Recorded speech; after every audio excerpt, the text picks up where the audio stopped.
Sur son lit de mort, sa tante a chuchoté « Vérifie sous la machine à coudre », ce qui a conduit à la découverte d'un trésor de 13 millions de dollars. Carl Sabatino était au chevet de sa tante lorsqu'elle est décédée en 2004. Heureusement, il était là pour entendre le secret qu'elle gardait. 3 jours avant sa mort, Jenny a dit à Carl de regarder sous la machine à coudre pour y trouver un trésor qu'elle avait caché. Carl n'était pas sûr que sa tante savait ce qu'elle disait ou si elle délirait. Il n'était pas non plus certain de quel trésor elle parlait, mais après sa mort, il a décidé de vérifier. Fidèle à ses paroles, Carl a découvert quelque chose de précieux dans la maison de sa tante à Staten Island. En déplaçant la machine à coudre, un objet enveloppé a glissé sur ses genoux. À sa grande surprise, il a trouvé une réplique de la peinture de Pablo Picasso, Femme à la cape.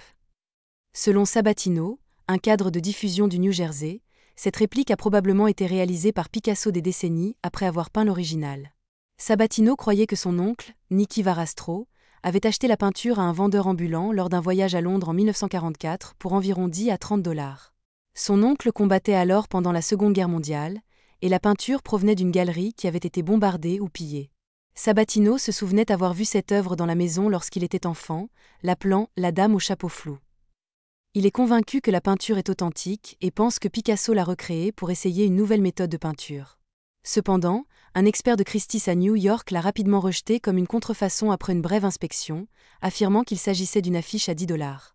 Malgré cela, Sabatino a demandé un deuxième avis.